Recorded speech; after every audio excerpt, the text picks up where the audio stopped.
Hi, I'm Jake Tucker from Esports Pro, and we're coming to you live from Cologne. Today we got a chance to get our hands on the upcoming content coming to Rainbow Six Siege with the forthcoming Blood Orchid update, and we played with three new operators. So that's the new attacker Ling, defenders Legion and Ela, and that's in a bomb defusal match on the new map Theme Park. Now you can see the footage playing out now while I talk, and now we're just going to offer you some of the direct thoughts on the operators. Now it's interesting. I think all of the new operators are themed around kind of traps and gadgetry. And while the game that you're seeing now is my first, I also got to play them a little bit more in a queue jump. So I didn't just play them in a 4 versus 4. Now, let's start with Ela, who you should see on screen now. Now, Ela is the Polish Grom operator. She's a defender, and she's a free-speed one-armor operator. Now, she's got a Scorpion Evo SMG, which is a complete beast. First time I fired it, I got a double kill.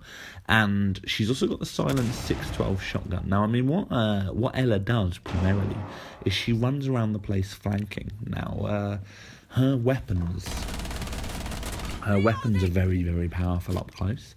But she also has a gadget, which are concussion mines. So these mines are non-lethal, and they can be hidden around the place, tossed at walls and floors. And what they do is they leave like a little stick out of them with a glowing dart on it. So if you see that, you can avoid it. But if not, it'll detonate, and then there's an explosion that, again, doesn't do any damage, but it will slow them down. And it also messes with their view in a similar way to Echo's drone back from the Japanese update.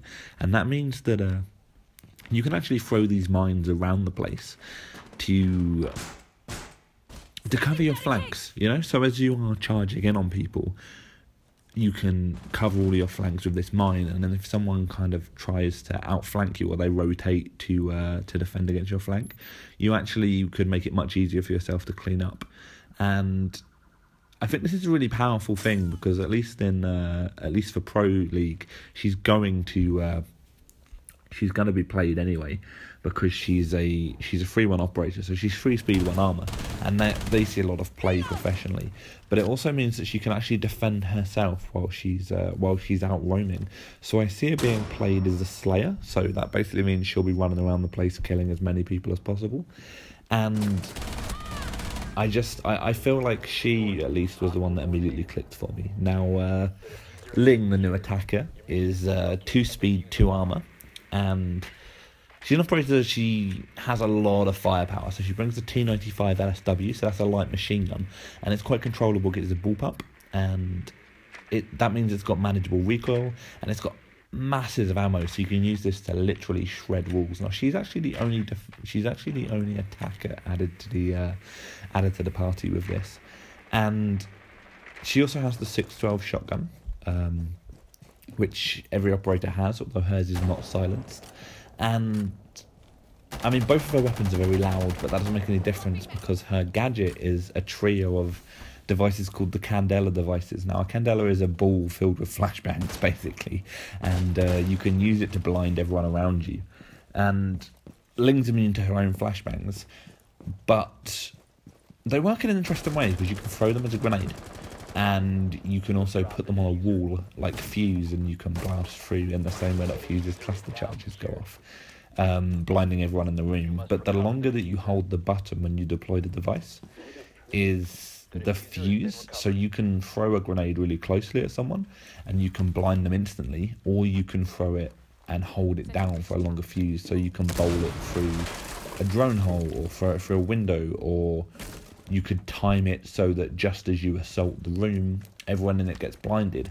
I think it'll take a little bit of work for people to work out the exact optimal way to use her, but I also think that she has some of the most powerful potential.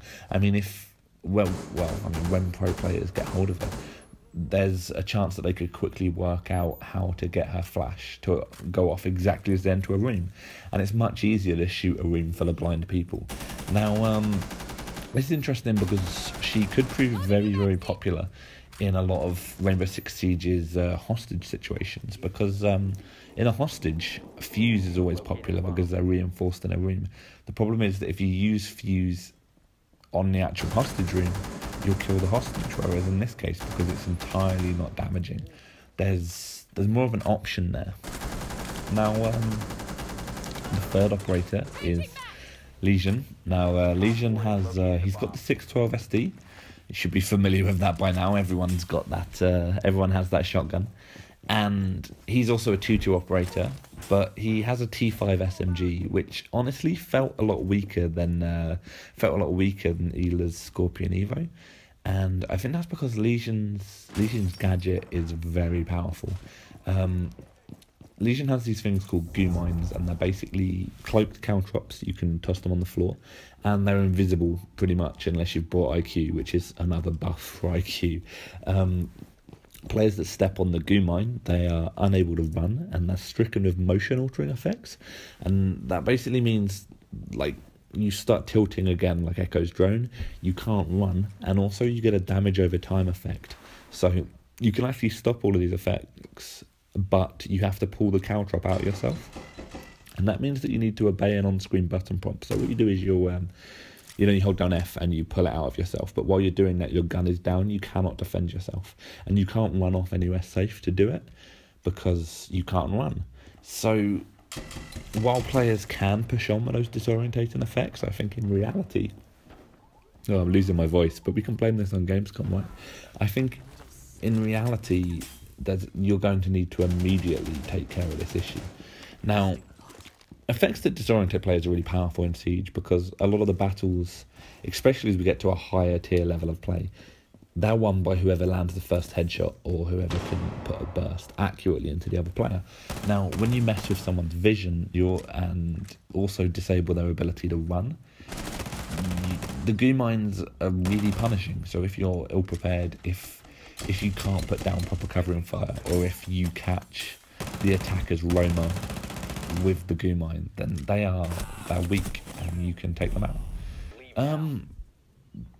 I mean, you've seen footage now. This is the new map, Theme Park. Now, it has the same problem as many of Rainbow Six Siege's new maps, is it's too complicated to learn up front, so a press preview is very difficult. Some general thoughts is that the map wasn't that interesting. There are occasional bits of like fairground scenery and paraphernalia, but it feels like a fight in a warehouse. It's a series of small rooms, they're tied together with destructible surfaces, and I think with some familiarity that the structure will start to reveal itself. I mean, I had a lot of issue with Border when it first came out because it was quite a confusing 2-level map. But now I understand the full thing, and I feel like because Siege's maps are quite complex and they tend to be kind of nested because of the destructibility, it's something that needs a lot of playtime. But at least for now, I feel like fights in this map are going to be close ranged and dirty, so it's going to work really well for someone like Ela's flanking techniques, but I would also expect people like Caveira to dominate. Now, Caveira can run around the place quite quickly, and I think she'll be able to get interrogates and pick teams apart with guerrilla tactics. And so I feel like you'll see a lot of people running around up close. And those are our thoughts. So thanks for watching. I guess you could like and subscribe, but just enjoy our Gamescom coverage. Cheers.